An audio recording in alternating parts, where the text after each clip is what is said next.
Ignition sequence starts. 6, 5, 4, 3, 2, 1, 0. Liftoff. We have a liftoff.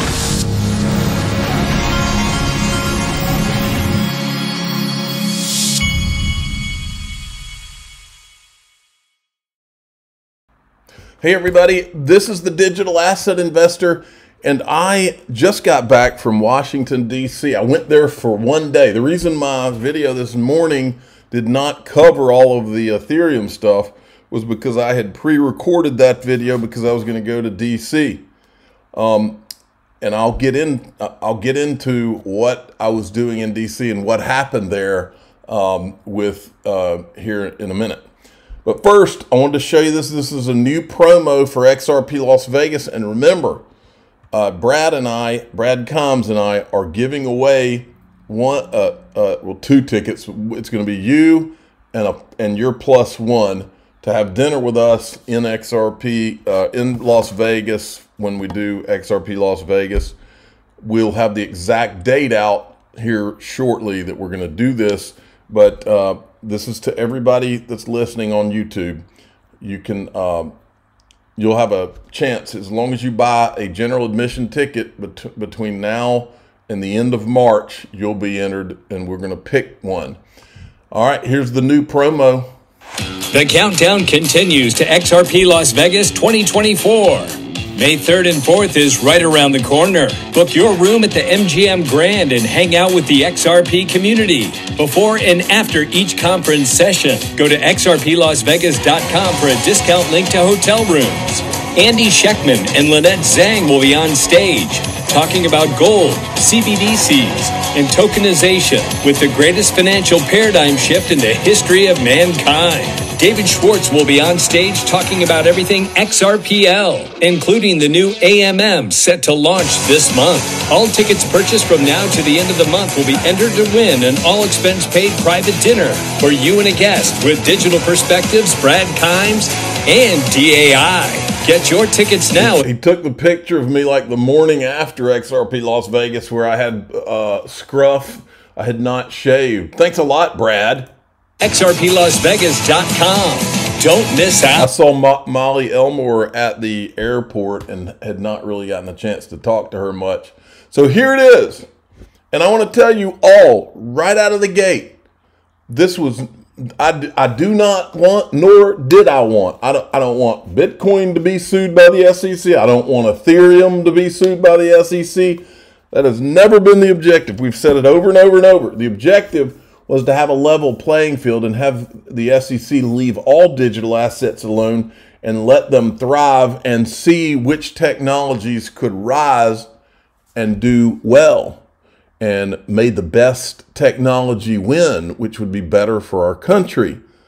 But no, I think Gary's doing an end around here. I think that they're going to focus, from everything I've seen, they're going to focus on Ethereum 2.0, and I'll cover that in a second. They're going to focus on Ethereum 2.0, but not the real corruption. The ETH gate is from the Hinman speech back. The ICO, the Hinman speech, there's a lot of it too. And I think that they're going to make an attempt to cover it up.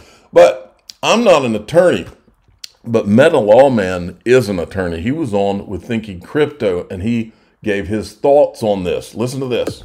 Weird is going on here. What do you think is at play? Is the SEC really trying to classify ETH as a security, and maybe they're looking to block that Ethereum ETF as well? Yeah, I don't know. I just saw the article today. But as you think about the ETF, for instance, Ethereum has a good argument that it looks like the Bitcoin scenario where futures were approved and it trades actively, and you can measure the correlation between the futures contracts and the spot trading of Ethereum. That correlation, which is an important factor that the DC Circuit Court of Appeals, found that the SEC had been arbitrary and capricious in denying that ETF. So the problem for Gary was he's going down this road with these applications of finding himself in court again if he denies the application. And he's got a real tough challenge to explain how this should be different. And for those of us who've thought a lot about it, really the best way, the only way out there would be to say, yeah, Bitcoin was a commodity, Ethereum is a security, and therefore you can't have this spot ETF. Now there's a little nuance to this, Tony. So you can have securities held in a trust, in an ETF trust. Right. The problem is Ethereum is an unregistered security that cannot trade unless there's some sort of exemption that applies to the holder of that security. And this gets into a long esoteric discussion, but Prometheum, or whatever they're called, is pretending like they can somehow trade Ethereum, even if it's a security, and they're trying to declare it a security. But for me, as a securities lawyer, that does not work. It's an unregistered security, and there's no way you can monitor whether there's exemptions that the seller has an exemption that applies. Just as a practical matter, you can't do that. And so this is the way. If Gary wants to stop the Ethereum ETF, this is probably the best strategy to do it.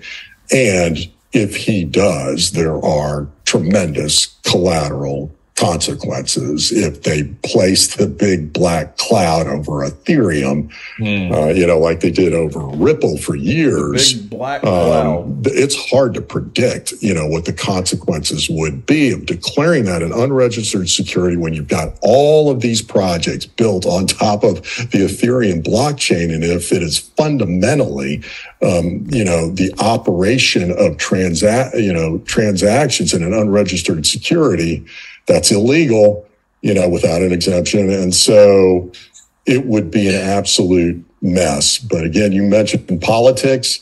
Gary took a beating for approving the Bitcoin ETF, and he's already been put on notice from some of the progressive constituencies that he better not approve another asset ETF, digital asset ETF. And so he's between a rock and a hard place, and he's got to deal with that Bill Hinman statement saying it's not a security and where that statement came from and what it was based on. All of a sudden, Bill Hinman's coming back up. All that. So if this is happening, it's going to be pretty exciting and impactful to the entire digital asset, ecosystem. Very good stuff. Now, I think Stephen Narioff is almost directly over the target here. Gensler's plan. The free pass speech to get out of jail free card. Okay? The plan, Gary Gensler's plan, is designed to conceal the SEC's corruption involving Ethereum. Gensler gives Prometheum a magic bullet license which offers Ether as a security, pretends his hand is forced by his own actions, and then justifies classifying Ether as a security with the move to proof of stake, despite it being deemed as such since the ICO. Cover-ups, a few of the illicit, this way they don't have a lawsuit, folks. This is what Gary's worried about, is if he files a lawsuit against the Ethereum founders or any of those organizations, then they can do discovery, and the discovery will show all the corruption. Cover-ups, a few of the illicit activities Gensler's plan would cover up.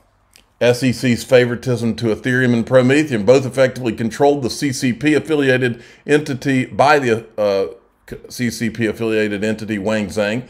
Gensler's admission of Lubin's speculative ICO purchases, which first turned ETH into a security. Hinman's DAO report cover-up for the DAO hack. Clear conflicts of interest. Ethereum's internal docs showing it wasn't decentralized. The motives behind the Ripple enforcement action. Why Gensler said XRP and not Ether was a security while chair of the CFTC.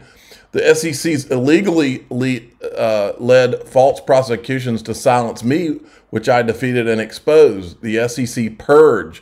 Gensler is attempting to conceal the trail of corruption and criminal activity involving Ethereum, Lubin, Vitalik, the SEC himself, and others prior to the merge in 2022. Like Ethereum's planned purge to erase data from the blockchain older than 1 year, Gensler is attempting to erase all this history. Accountability: Ethereum has been tainted since the day of the ICO and appears to have colluded with the SEC to continue the charade of decentralization. To deem ETH a security from 2022 onwards and ignore all the illicit actions prior is a cover-up of unprecedented proportions right in our faces. This cannot be allowed, and everyone who participated in these actions must be held accountable. And then here, this was French Hill, I think is his name, in Congress. I'm behind on a lot of stuff, folks. We're going to try to catch up in the next couple of days. Not only has the SEC lost in the court of public opinion, even on a bipartisan base here on Capitol Hill, but the agency is now getting trampled by the federal courts as well, especially as it relates to digital assets. In July 2023, a New York judge determined that Ripple Labs did not violate federal securities law by selling its XRP token on public exchanges. In fact, in that case, they were referred to as being arbitrary and capricious. Last August, the court rejected the SEC's reasoning for blocking Grayscale's Bitcoin trust from converting to an exchange-traded fund. And just in the last few days, a Utah judge imposed sanctions on the SEC for, quote, bad faith conduct and, open quote, gross abuse of power, close quote, that the commission had demonstrated in a case against Dropbox. And this is important because we haven't talked about this in a long time in this committee.